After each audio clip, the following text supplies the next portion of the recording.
σήμερα θα ξαναγυρίσω στο σπίτι μου το καινούριο. Με το God Thaka. Με το God Thaka, το bot. Yo. Εδώ θα είναι η μπανιέρα μας. Πες, δεν είναι το μπάνιο. Την μπανιέρα μας. Εδώ θα είναι η κουζίνα μας η καινούρια. Έχουμε και δύο χαρτιά να μας παρακολουθήσετε. Ναι, εδώ έχουμε να μαχαίρι να γομίσουμε αυτά τα δύο παιδιά. Yo. Ναι. Εδώ θα είναι το ψυγείο, πιάτα, το μπαλκόνι που θα έχουμε το καινούριο το σκύλο μας, ωραία. Χαλάρα. Γενικά είναι μεγάλο σπίτι, οπότε θα αρέσει και θα πάμε όταν το φτιάξεις θα ναι, εδώ θα είναι το δωμάτιο του αδελφού μου, θα έχει το κρεβάτι. Εδώ πέρα θα μπορεί εδώ πέρα στη γωνία, δεν ξέρω κάπου, εδώ πέρα νομίζω θα είναι το υπολογιστή του αδελφού μου. Θα παίζει ό,τι θέλει.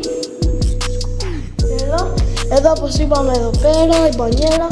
Εδώ το δωμάτιό μου.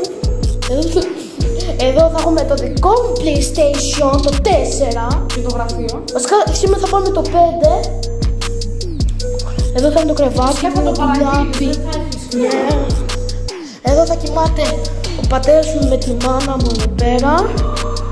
Στο καινούριο. Μετά εδώ θα κοιμάται. Δεν είναι εδώ πέρα μια τηλεόραση τόσο καλή. Εδώ πέρα ένα καινούριο καναπέ. Ναι. Εδώ. Αυτό μπορεί να το αγοράσουμε, δεν ξέρω. Βασικά δεν μας αφήνουν. Μετά αυτό εδώ πέρα όλο θα κάνει 1900 ευρώ. Και αυτό είναι το καινούριο φως μας. Κοιτάξτε. Καλά. Έχουμε κάτι μαλάκες που θα τους μαχαιρώσω καμιά μέρα. Εδώ το τζάμι μας. Είναι ο Μποβάνης, never guys. Το Mario the Boss. Έχουμε και το GG, αλλά δεν είναι εδώ το διάδρομό μας.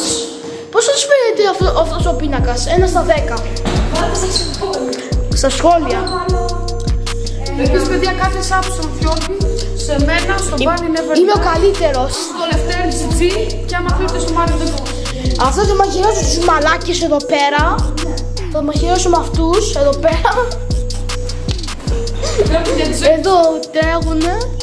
Και αυτό είναι το βίντεο. Άμα θέλετε κάτι καινούριο, ναι, εδώ είναι το φως. Έχει καλό ήχο.